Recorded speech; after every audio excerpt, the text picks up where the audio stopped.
Hi there, this is Eshu. I'm the abbot here at Zenwest Buddhist Society.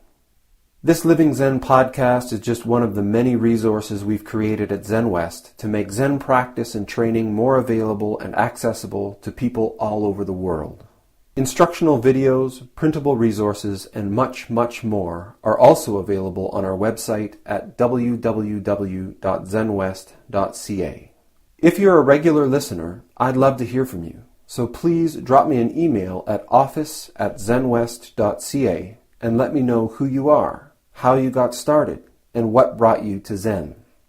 Everything we make available in person and online at Zenwest is only possible because of the support of our members and associates, people like you.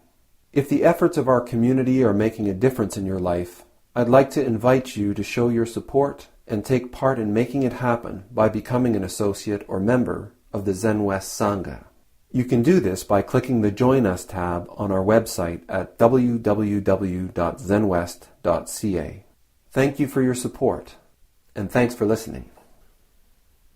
First, I just want to thank everybody for your patience.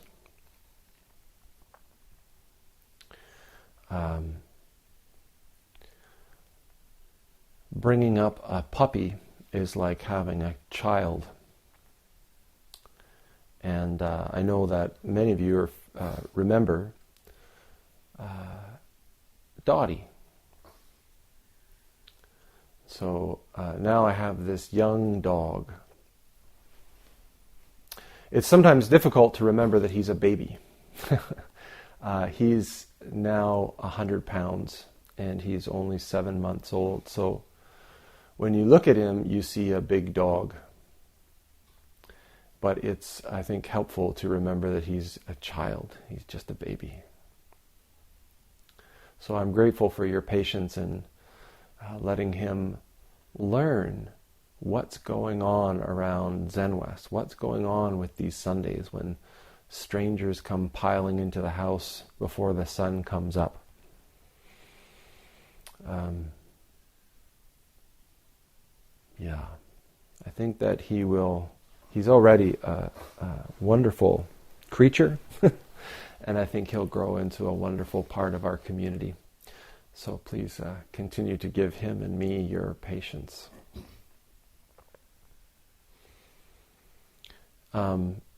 Training, it's interesting for me having a dog again, having a puppy again, and getting back into the training mindset.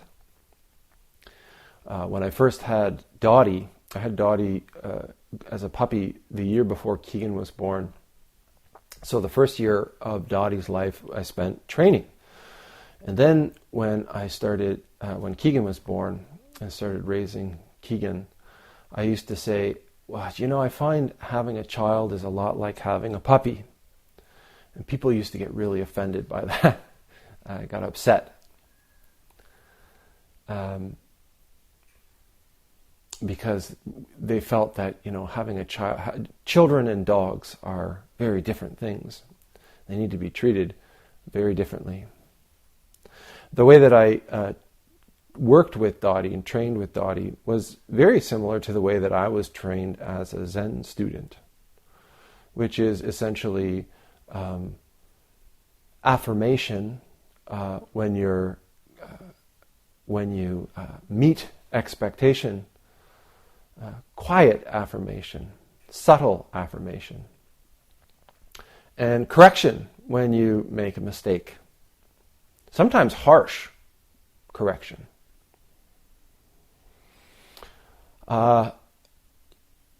Makes the rules very clear. Makes the expectations very clear and the boundaries very clear.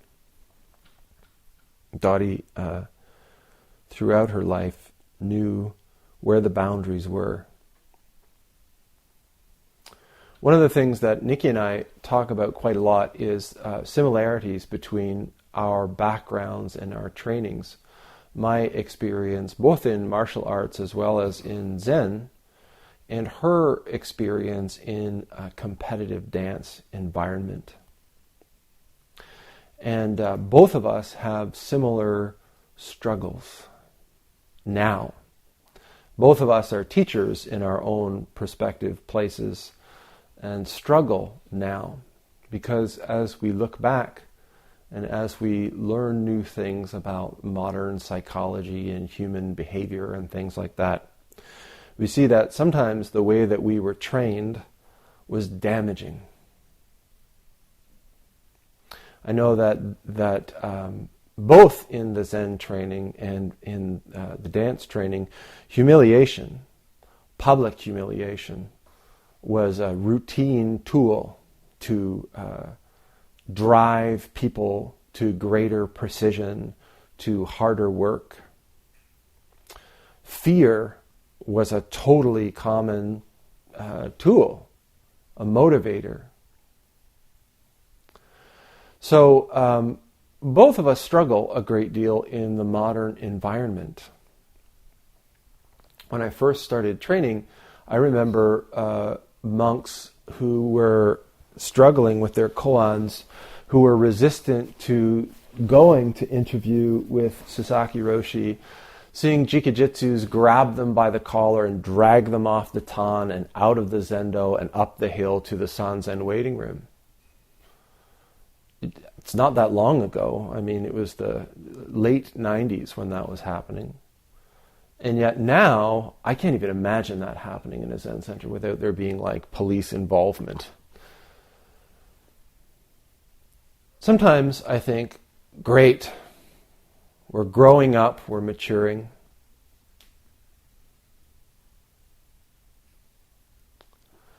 But there are times, and it comes with, in conversation with Nikki as well, we've had so many conversations about this, that the impetus to really engage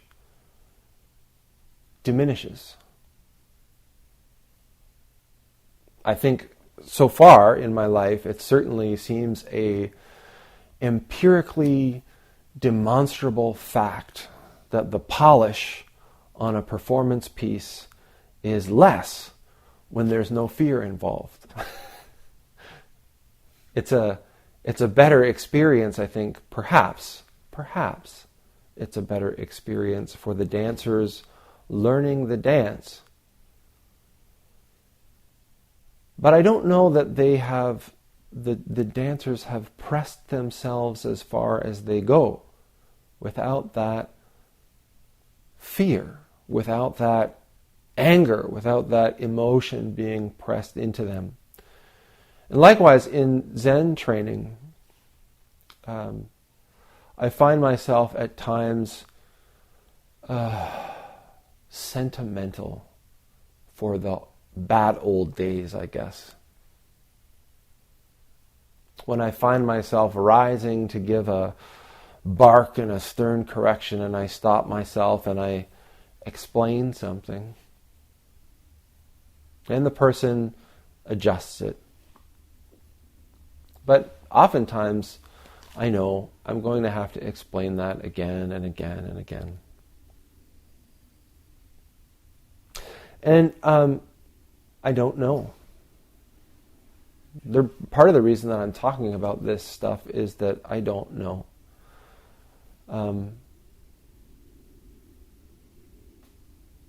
Is this the way forward? Is this the best way for us to dig deep? I don't know. I know that I don't want to damage people the way that people have been damaged in the past. I know that I don't want to humiliate people the way that people were humiliated in the past. Because for every person that it was a strong motivator for, there are probably 10 it just broke. So what does that mean? What does this come to then? I guess for me what it means is that I have to figure out some way of really driving into people that they themselves have to do it, that you yourselves have to dig deeper. It's not enough to just do what needs to be done, like to a minimum threshold. It's not enough to just sort of phone in your Zen practice. Wonderful, I think, everybody has shown up. But have you really shown up? This is the question that we all have to ask ourselves continuously.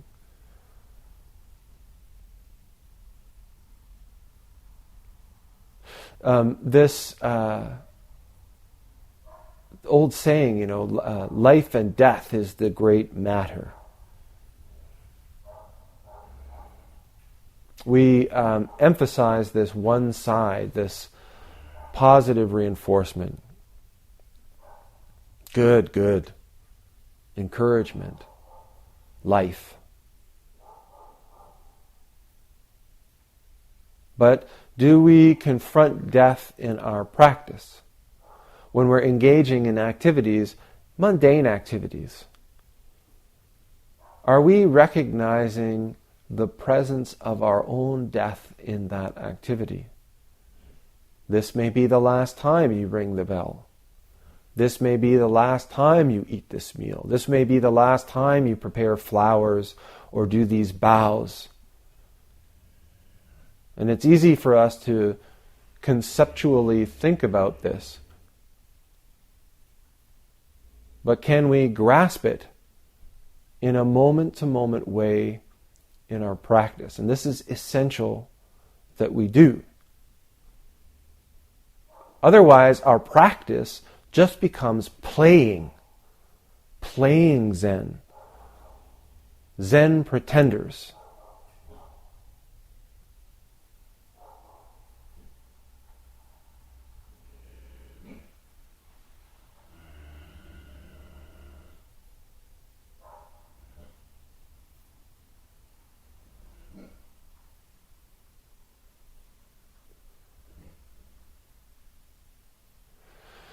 And this, that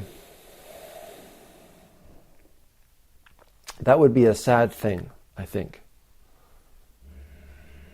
Quiet!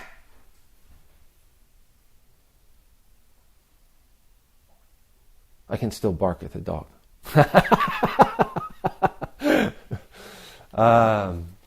So today's case is, I think, really kind of pertinent.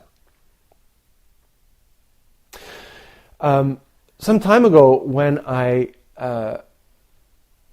Matt was here as a residential student, we had a great conversation about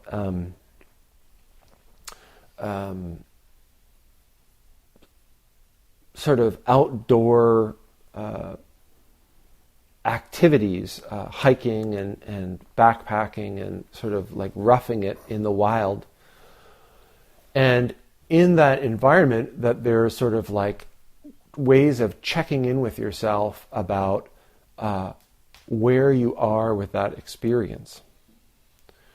And there's kind of like a green zone where we're really sort of at ease and comfortable. For most of us in our houses, we tend to live almost entirely in the green zone. We don't really even like to be in the yellow zone. Zen practice isn't really very useful in the green zone.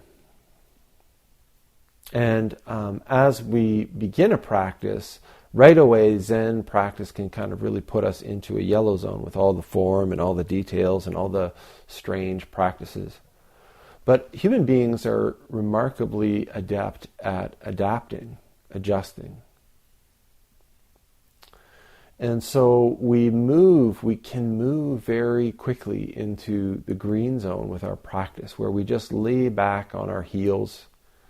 We sort of know what needs to be done. And Eshu's changing, so if we don't totally hit the mark, he's not going to yell at us anymore. So let's just kind of ride it. But each of us, the onus, if we really want to practice Zen, and this, I guess, is a question for everybody who comes to Zen practice. If you really want to engage in this, and you want to, as Wumenguan says, see with the same eyes and hear with the same ears, entangle eyebrows, there's all kinds of ways that this is expressed. You can't do that, on your heels, laid back. You have to press forward into each practice. Press forward to the degree that you can make mistakes. You can slip up. You can go over. Because that practice of squeezing forward into your life, into what's going on in front of you, giving this moment that's arising, all of you, is where awakening takes place. Otherwise, we're just sitting back, like Wumenguan says, like ghosts, sort of half alive.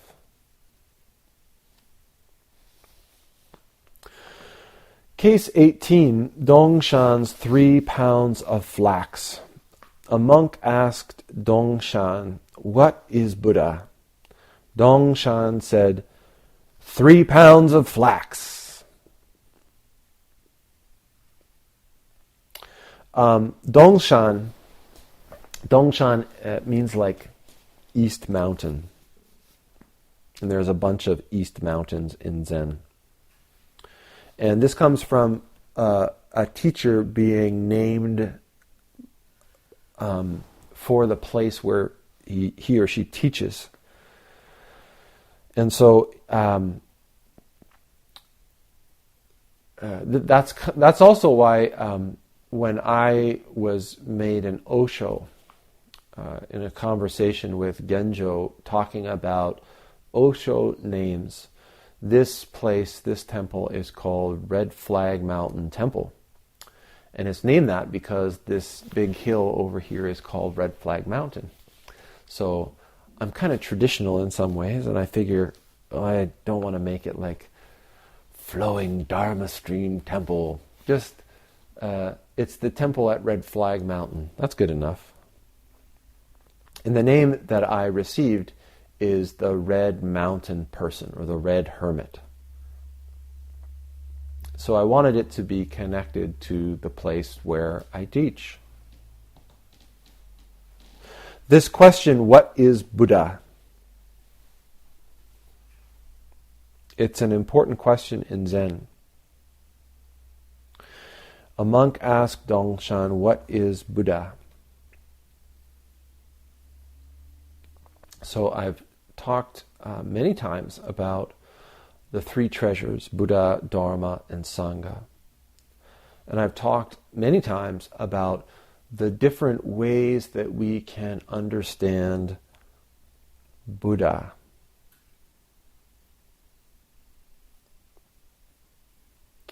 One of the things that is always important when we're investigating a text in the Zen school is to look at how that thing is presented.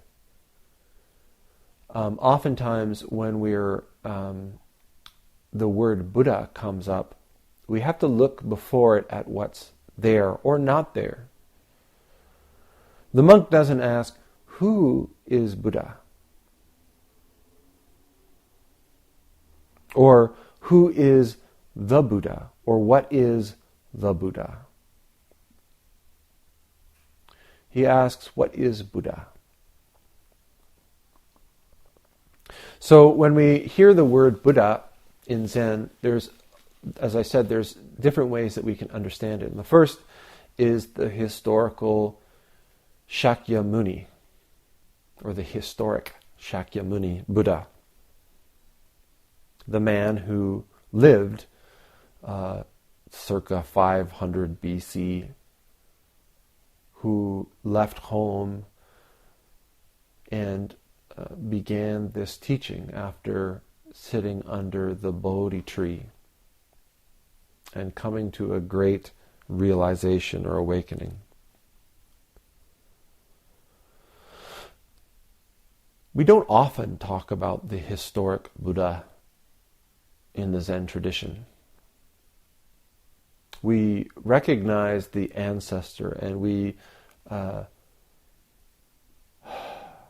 offer our great respect and gratitude for the efforts that he made in his life. But the historic person is not our primary concern in Zen.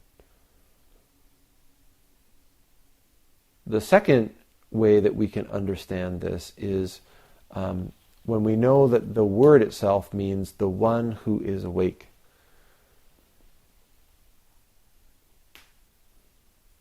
the historic Buddha taught that, and apparently expressed as he had his great realization, the wonder of wonders, fundamentally we are all awake, but we don't realize it. This awakening is something that is already manifest, but we're unaware.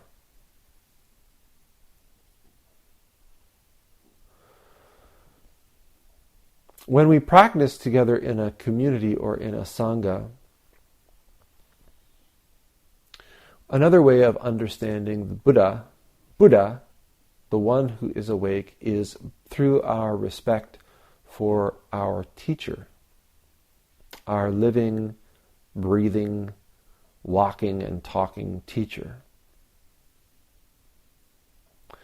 In traditional Zen monasteries, there were a number of halls that were used throughout the monastery. And the main one, the Dharma hall, where talks were given, where teachings were given from the teacher, was conspicuous in that in every other hall, in the Buddha hall, there was a shrine to the Buddha, and there were Buddha figures there. And in the Sodo, the training hall, the Zendo, there is a figure, bodhisattvas, on the Butsudan, on the altar as well. But in the Dharma hall, where the teacher gives his teaching, there are no images, there are no icons. Because in that hall, we come and recognize the teacher as the manifestation of the awakened one. That's why we're there, is to hear the teacher speak, to practice with the teacher, and to observe and live with the teacher's example of awakened life. The third way that we understand Buddha is that which the Buddha, the historic Buddha, was speaking about. This original awakening, this fundamental awakening that is manifest in each of us and in all things at all times.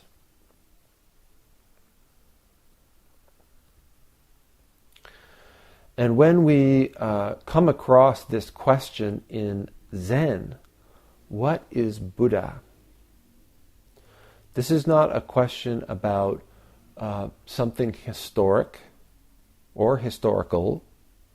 This is not a question about a person outside, external to us. This is a direct question about the dynamic functioning of this cosmos right now. How is this awakening manifesting right now? This question, what is Buddha, should never be far from us in our Zen practice. Because every activity that we do is a manifestation of Buddha.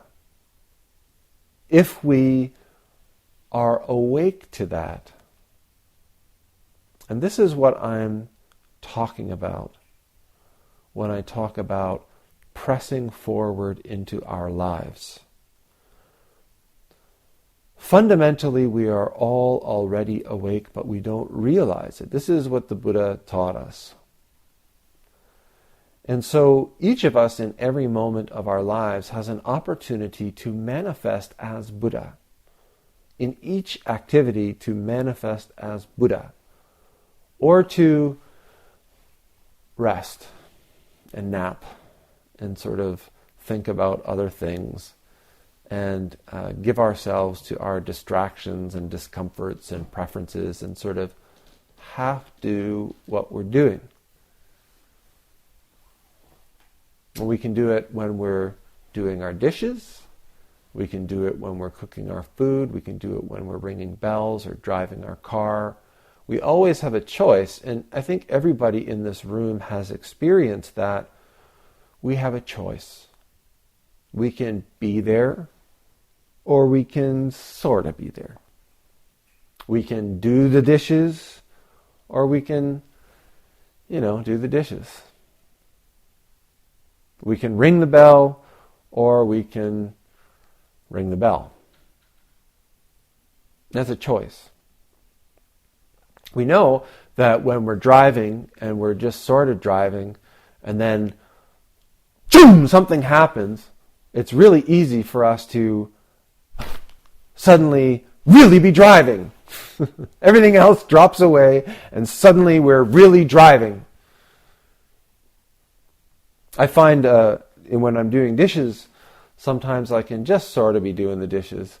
And then when it comes to washing something like a wine glass or something like that, I've got to really be washing the dishes, or else something breaks. It's just the way it seems to go.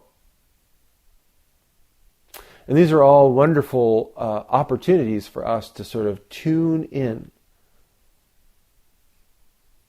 External sort of motivators that help us tune into the activity of our lives in these little moments.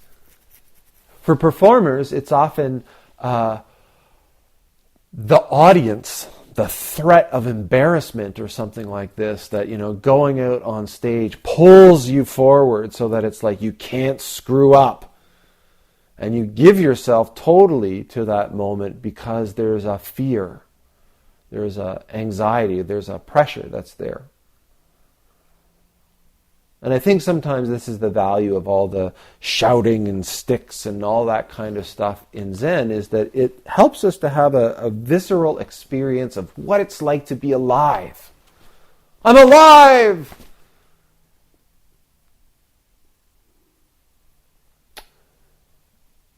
But it leaves scars, I think. It leaves marks. The point, I think, is that we have lives and we have half-lives.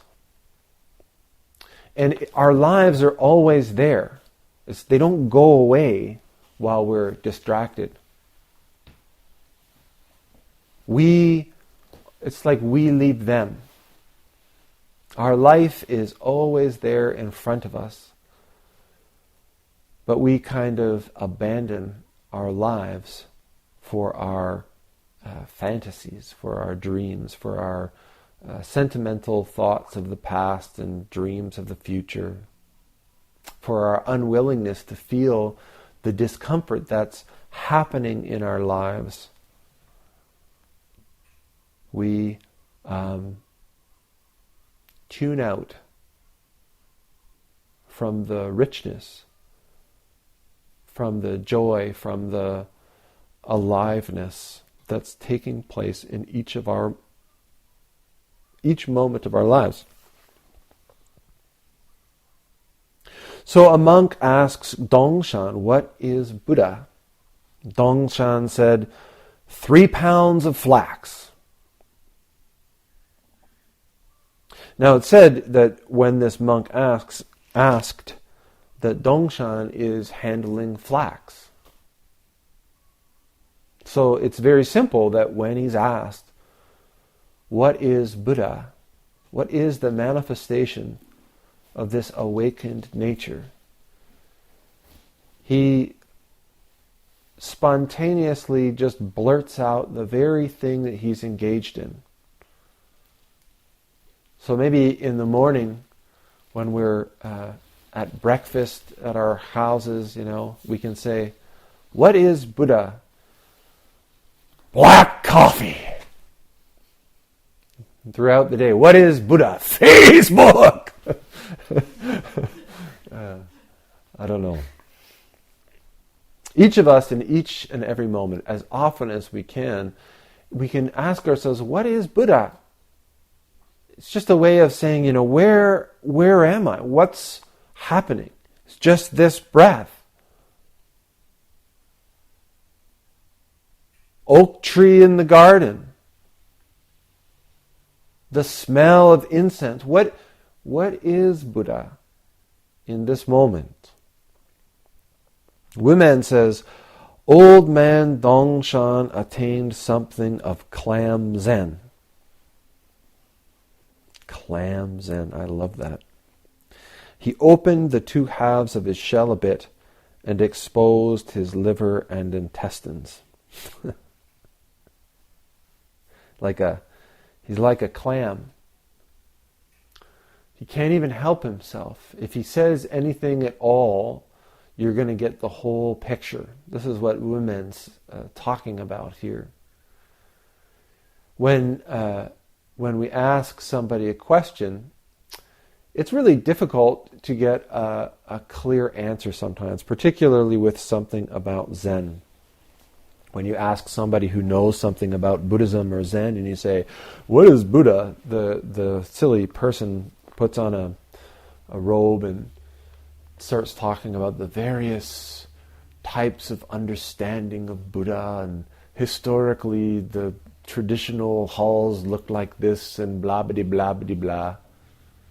And that's not such a great answer. What is Buddha?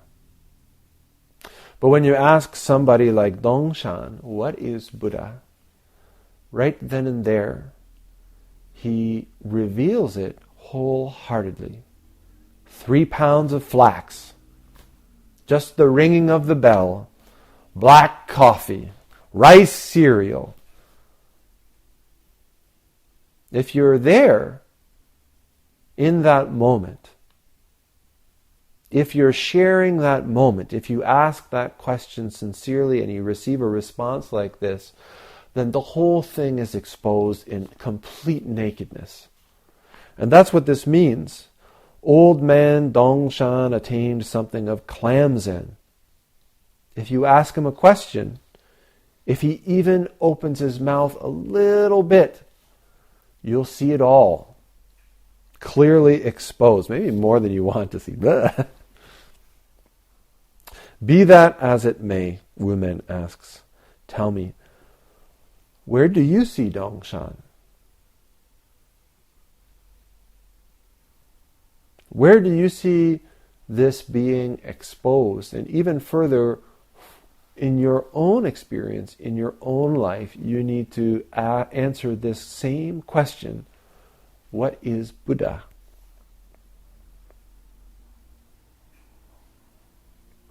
This is a wonderful koan. It's one of the most famous koans. In Japanese, it's masangin, it's called. Masangin, flax, 3 pounds.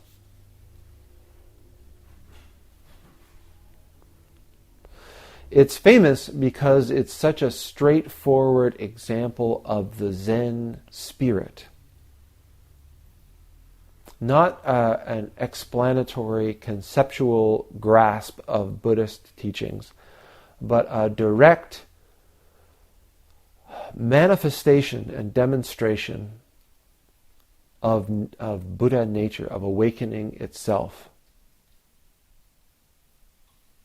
It's wonderful because it's not, his response isn't like the golden 1,000-armed Buddha. Just 3 pounds of flax.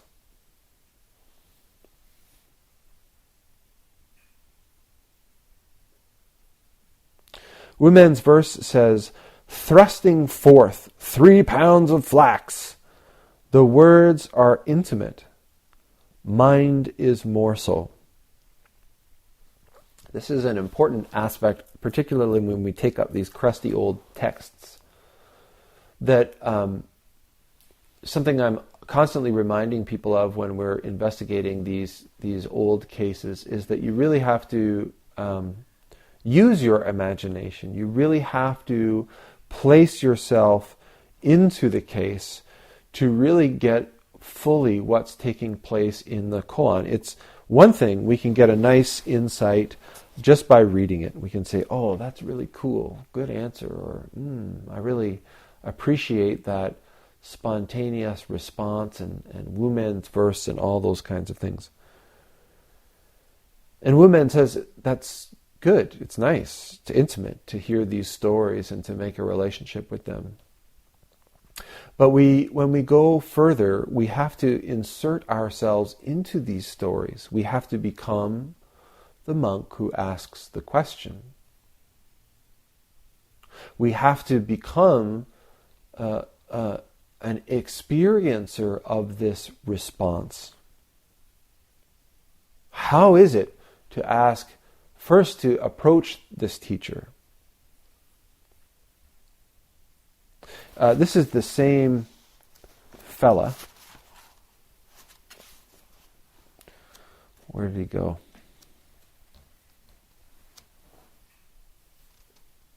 Is it this one? Just this one?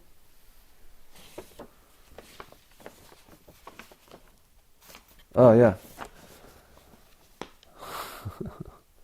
Dongshan came to see Yunmen. Yunmen asked him, "Where have you come from?" Dongshan said, "At Chadu." Yunmen said, "Where were you during the summer?" Dongshan said, "At Baozi Monastery in Hunan." Yunmen said, "When did you leave there?" Dongshan said, "August 25th. Yunmen says, "I spare you 60 blows." The next day, Dongshan came again and said, "Yesterday you spared me 60 blows. I don't know where I was at fault." Yunmen said, "You rice bag! Do you go about in such a way, now west of the river, now south of the lake?" With this, Dongshan had a great realization. So we see him in that case as a new student of Yunmen's. Not so sharp, given 3 slow, straight pitches over the plate, he misses each time. This case we have here is obviously at the other end of his career, where Dongshan has become a successor of Yunmen and is demonstrating the Dharma with few words, utterly transparently in each moment.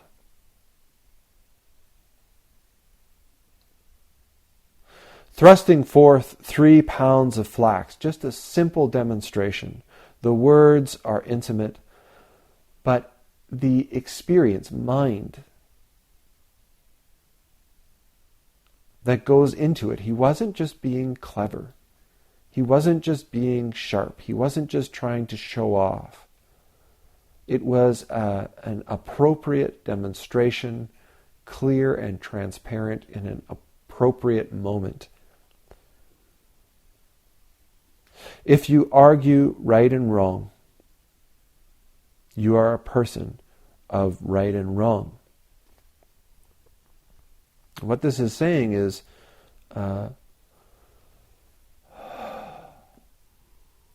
it's easy for us to get caught up in the concept of Zen. It's easy for us to get caught up in the concept of any aspect of our lives. And it's not to say that there isn't a right and wrong to talk about. It isn't as if we can just no longer say anything is good or bad or right or wrong. But when we grasp onto that subjective, divisive, I am self aspect of this world, of our lives, and we hang on to that as being the reality, the complete reality of our experience, then we become a broken piece.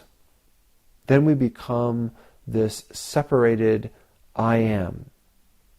This is the birth of our suffering. This is the birth of our anguish.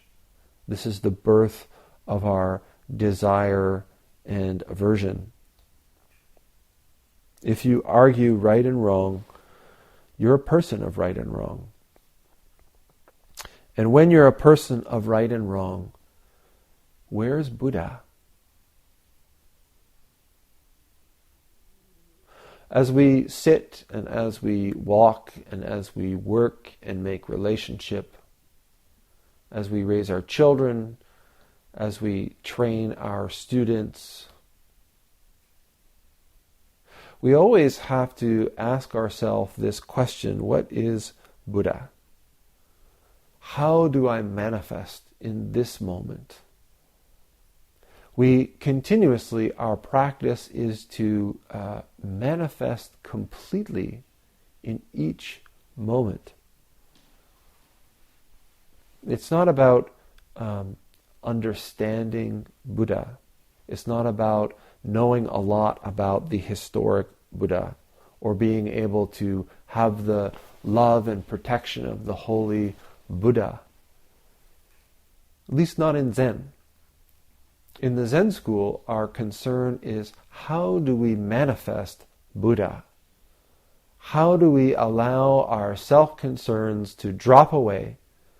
How do we allow our distractions and avoidances, our chasing after, to fall away so that our nature, our already awake Buddha nature, is able to manifest in each moment, in each activity, in each relationship?